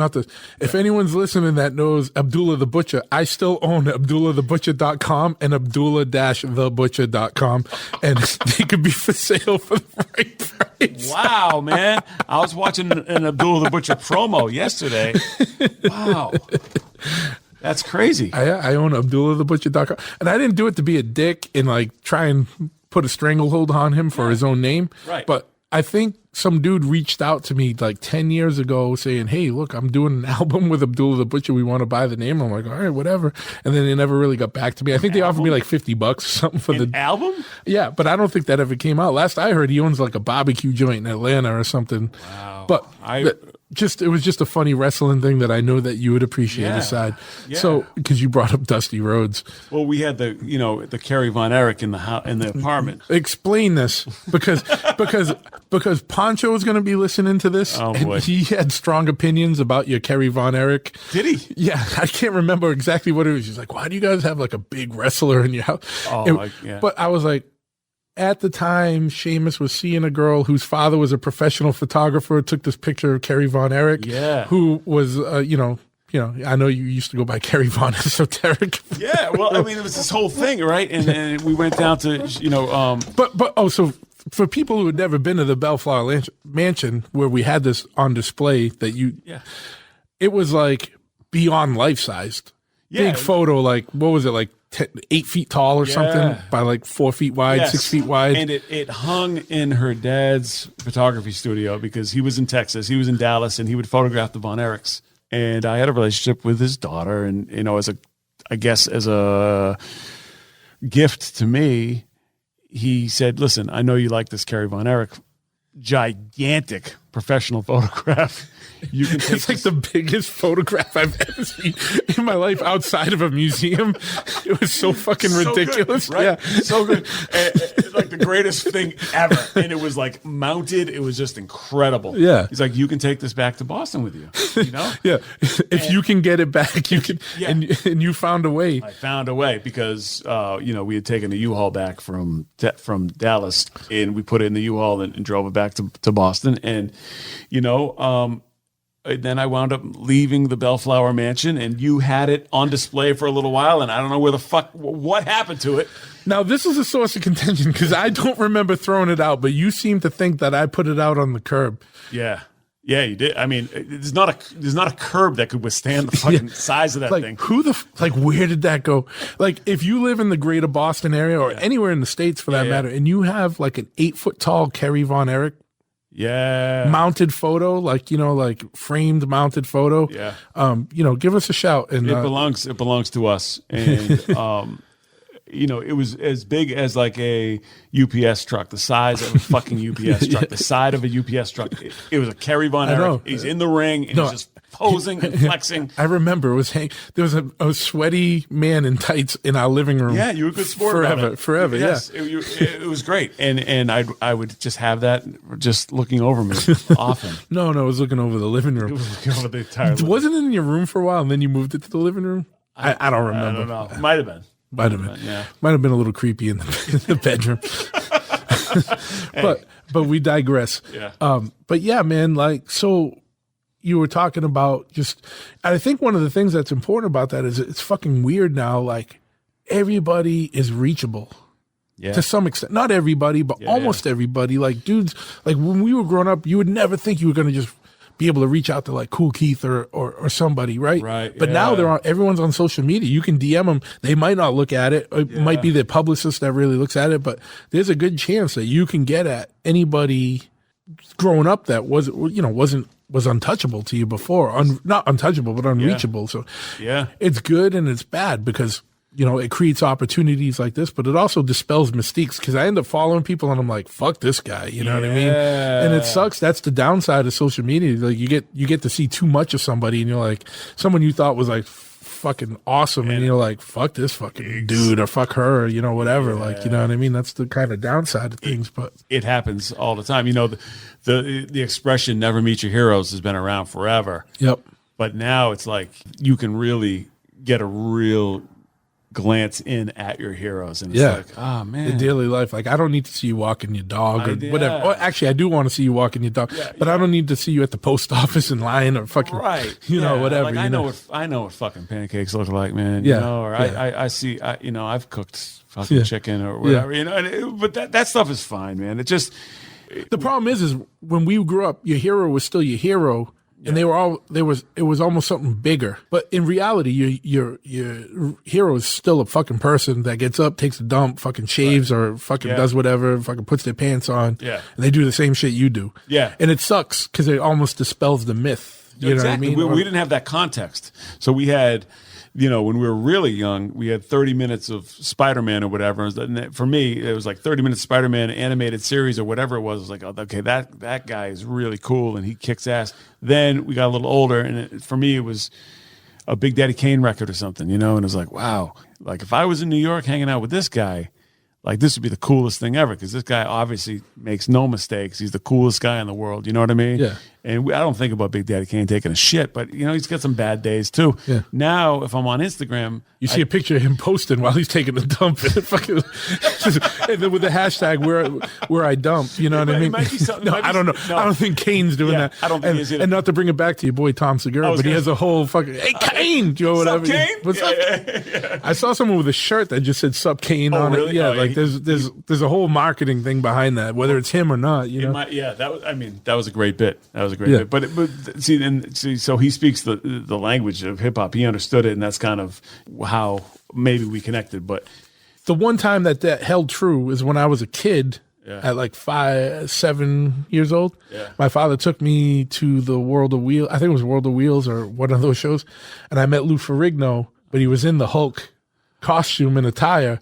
That didn't let me down. I met my hero and it was cool. That's cool. And I got a picture. But in the picture, I was such an asshole even at a young age. I had to be too cool for school. I had like a little smirk like whatever. Like whatever. If I find it, you'll laugh your ass off. I mean, we all would. Yeah, and then there's a picture of me in front of the General Lee. And I know I was so stoked as a kid, but I was like, whatever. You know what I mean? Just fucking Boston asshole shit. You know what I mean? That's what Xavier's like, man. Xavier, he's better now, but he used to put on a face. Like that. I'm like, dude, smile, man. Whatever. And he's stoked beyond belief. Yeah, but you guys put this face on. Yeah. Yeah. Everybody's human, but it's just some people you don't want to take as that. Some people, the Chuck D's, the KRS Ones, the LL Cool J, whoever it might be, you want to be let in. Like Han Solo, right? Harrison Ford. What happened in that original trilogy? That's all I need to know, right? I've had my adventures with him. It's good. Case closed. I'm my fucking idol, right? Chewbacca too. Whatever they did in those three movies, that works for me. That's a perfect thing for me. I don't need anything else. Back then, I could take my toys, have my own adventures based on what they're like. Then you want to expand on it and you want to take it in different directions. And it's just like, if you're adding things that aren't already, that I built things in my head, don't tear them down now for the fucking dollar. Well, you What? Talk to your boys at Disney about that. Yeah. No, I know. But maybe don't, because they might be doing the animated Czarface. Yeah, right. I know. And then you get in a position where you don't want to diss everybody. And it's like, But back to the real world, what we were talking about besides Esoteric's Fantasyland. Yeah. Tom Segura, you guys met because people hashtagged you in a song that you shouted him out. And then he actually heard it and then listened. Exactly. Yeah. So you set an example. Now every young aspiring rapper is going to hashtag everybody they like, and they're going to shout out everyone they like, hoping some motherfucker hashtags the dude that they're fucking or the dude or the gal that they're referencing. Yeah. And exactly. It only works once. Lightning only strikes once, motherfuckers. Don't follow suit. You're just going to play yourself. I know there's going to be songs fucking Kevin Hart, Jerry Seinfeld, Mind Mel, Rob Liefeld, and all this shit. And it's like, I mean, I don't know. It just happens. But it's things that we've been doing. Yeah. You did it from a genuine place. You weren't doing it with the intention of getting someone's attention. You do that all the time. You fucking shout me out in songs I'm like, what the fuck is he? That's cool, but whatever. You know what I mean? That's just coming from a place of respect, man. Yeah, it's just something you do. But I don't think I set out with a fucking strategy and a blueprint. Like, all right, let's see, Tom Segura. Let me go with him. He's reachable. If I just shout him out, I know. So like at least 7 kids are gonna hashtag and reach out to him and tag him in something, and I'll get to him. You didn't. No, that wasn't in the works. But when I started developing, I'm like, that'd be pretty cool. If he actually heard the song, Yeah, and then it worked out. And so it's cool. But also, you being a legitimate fan of comedy, it's worked out. Man, nothing better than comedy, man. I think the art there's a lot of similarities to hip hop, a lot of similarities in the performance, the risk, the thrill, the timing, the cadence, the delivery, everything. There's so many different things that I can watch a comic perform. What's a verbal art form? Yeah.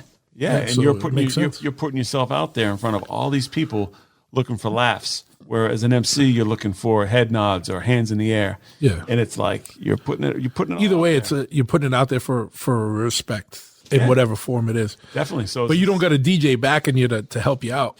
You don't. And so you're there by yourself, and if you bomb, there's no blaming anything, right? And you hear, if I'm rapping and I got the fucking beats booming in the background, if someone's like, "This motherfucker," fuck is whack? I can't hear it because I'm still rhyming. Yeah. If you're a comedian and someone heckles you, there's no soundtrack to drown it out. Oh man, so I got a lot of respect for comedians, man. It's a beautiful art, man. Well, it makes me think too. Like, remember back in the day, there used to be a lot more like freestyle battles that were hosted, judged. Yeah. And not that comedy's judged in the same way, but if you fucked up and you were doing something live, you were subject to heckles. Oh, and there was accountability right there. Yeah. Whereas like, the same thing with a comic, it's live feedback in the moment. You're trying something, it works or it doesn't. Exactly. And then the next time you come a little bit sharper. Which I think is why places in LA on the Strip, like the Comedy Store, the Laugh Factory, you'll see huge comedians pop up to try new material to get a vibe from people. You know what I mean? They won't be billed, but they'll show up just to try something out, and the fans will be like, holy shit, it's Tom Segura. And he's there to try new material. Just doing 10 minutes or 15 minutes. To get a read. Yeah. You know what I mean? But that's like the thing with comedy. Like, you can't practice it alone in your room. Yeah, I mean, you can to try and get your cadence or memorize shit, but until you do it in front of people, the whole genre exists to make people laugh. Exactly. And so if you can't do it alone. I mean, you can do it just from memorizing or kind of getting your set, but you're not going to tweak your set till you do it live and you see what works and what doesn't. Right. I guess the same thing with with music too. Like you get to rehearse it a little more and record it or whatever, but when you do shit live, you're going to see what hits and what doesn't. Yeah. Yeah, definitely. Or what resonates and what doesn't. They were talking about, Bert and Tom were talking about how when they perform and they, every show they do, they're working on their hour, perfecting their hour for their next special or whatever. And when they get to the end and they've mastered that hour, it's very depressing because there's no it's going to be bittersweet. Yeah, there's no risk. There's nothing. They know what they're doing, and they'll get the pops from the crowd or whatever. But it's all rehearsed, and there's no edge to it for them. For the fans, it's great. Yeah, the first time hearing it. Yeah. 40th or 450th time saying it, it's not as. Does it get like that with music for you? Like any of the old songs that you don't want to do that people want to hear? Oh, definitely. Yeah, definitely going through the motions with a lot of the songs. You know what I mean? But it's still exciting when there are new songs that you do and you get to see a reaction to it and know that you're still making music that people find. We get with the Czarface stuff. I feel like we make new fans through the merchandise or just through going through outlets like Zoomies. Yeah. It brings in people that will go into a Zoomies store and buy the shirt and learn about the group secondhand and like, oh wait, this is more than just art. Yeah, what am I wearing and representing? And then they find out about it. They'll walk in and they'll know that L'Amour Supreme drew this character who's really cool looking. What else? Let me type Czarface in. Oh wait, they make music. Wait, it's affiliated with a guy from Wu-Tang. What is going on? And they'll listen and they'll appreciate it. And then we have a new fan, and the kid is like 18. I'm like, wow. Yeah. And fortunate, shouts to my man Dustin, and your man Dustin, who, helps a lot of the behind the scenes coordinations with a lot of the Czarface merchandise and the Czarface direction in general, and apart from the music. Sure. Yeah, man. And it's cool because it all is a symbiotic relationship, like with all the stuff. Yeah. But they all could stand on their own. Yeah. And that's what's cool about it. Like, someone can go see the shirt and just like it for the art.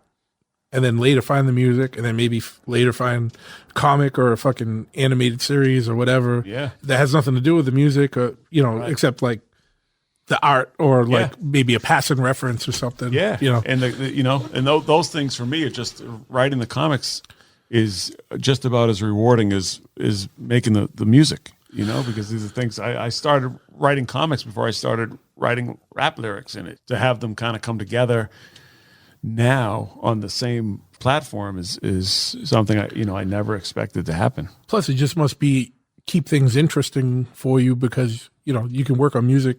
You've been working on music ever since I've known you.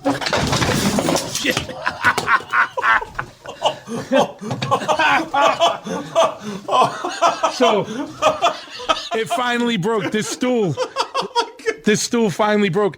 I threw a conniption fit like a week or two ago about something, and I was smashing the stool and it never broke. And at the height of drunken stupidity, where I was just trying to get it under control and bring it back to like a manageable podcast, it broke, and it fucking pure comedic value right here. Into that, I take a sip of Tito's. Fuck yeah. God. I knew too. I was like, dude, I got to get rid of this stool because I compromised it the other day.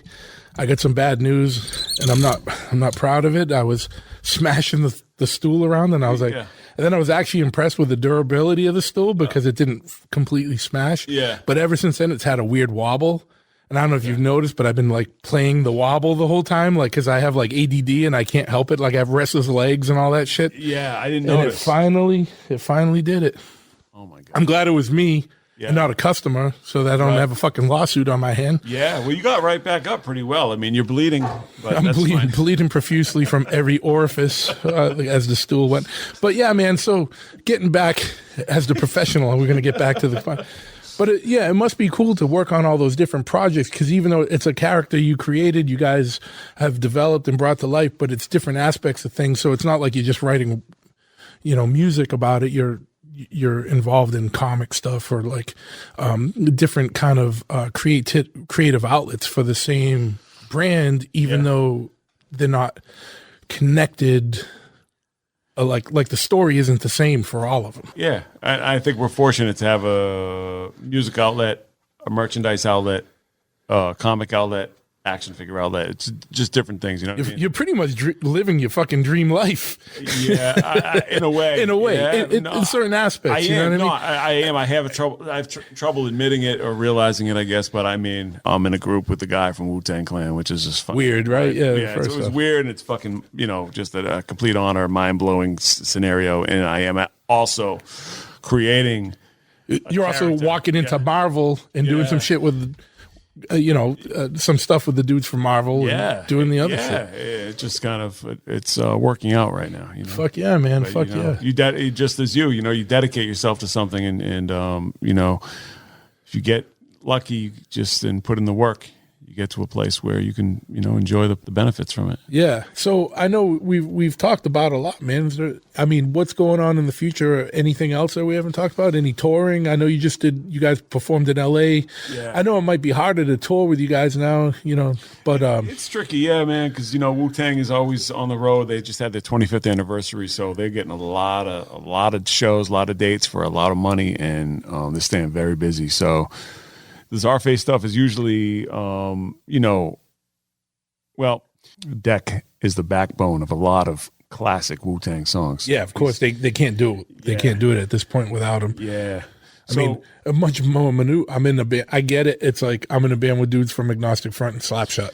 Yeah. Like those. That's what's going to be bread and butter and priority because and then when we can play the War Machine stuff, we do it. But Right. it's good because we're all busy. Yeah. in that and other shit. You got a lot of stuff on your plate otherwise too. Definitely. So it's hard to fit in with you're developing comics and animated series. So Yeah, so that we're- stuff needs work, like it doesn't Exactly. happen independent, Yeah, we're able to work on that stuff in between making music and going on the road and stuff like that. So that's how it works. Yeah. So. Any AOTP stuff on the horizon? Not really, man. We've been talking about doing records as AOTP. And Vinny's been on the fence. I've been on the fence. I mean, I've been actually really committed to doing it, but there are a lot of projects that are up in the air for Vinny. A lot of projects that are Czarface stuff that's working for me, and We got a little derailed again. What's going on? Anything else that you want to that we haven't talked about that you think's important, or you want to bring up, or that we missed? Czarface.com is the place to be. If you want to learn anything about Czarface, and @Czarface_SO is my Instagram and Twitter. And I think that's about it, man. Cool, man. I definitely want to thank you for coming on. It was good just fucking catching up, dude. Like as always, it's been a long time coming. We've been threatening to do it for a long time, and good thing we found an outlet like this to force our hand and make us do something. Yeah, man. I just got to get into a little bit of housekeeping before I sign off for good. Today, I definitely want to thank Chop Cult for being a sponsor on this show. If you don't know who Chop Cult is, they are one of the biggest and best news resources and social networks dedicated specifically to modern chopper builders and bike riders. Go to chopcult.com for weekly features, blog dumps, classifieds, and one of the most active online forums that there is related to motorcycles now. Forums was huge years ago, not so huge now, but the Chop Cult one is one of the most active ones there is out there. There's a lot of members, there's a lot of stuff going on, and the membership for it is free, so it's not going to cost you anything to go check it out. Again, and then you can also follow Chop Cult on all the social medias, on Instagram, Facebook, Twitter, Tumblr, and Pinterest, simply at Chop Cult, CHOPCULT. And while you're at it, this cost me a lot of money to do. I do it all by myself. There's no one backing me. So go to chopahead.com, buy a t-shirt or something. Help us keep this rolling. www.chopphahead. If you're in New England, we are a full service motorcycle shop. We do everything from oil changes to full custom builds. You want a chopper built? Let us do it. We've been doing it for a lot of years. You've seen us in the magazines and you've seen what we do. If not, come by and come talk to us, and we will convince you that we're the ones you want to build your chopper, unless you're going to build it yourself. If you need parts, service, swag, gear, give us a call or stop by or check it out on chopahead.com 24/7 hours a day. And that's about it. I want to sign off today. Feel free to listen to the other episodes and hit subscribe if you like what you're listening to. Thank you. I'm wig splitting, I chop your head quicker than truth does. You want stuff like bedtime kids, you're useless.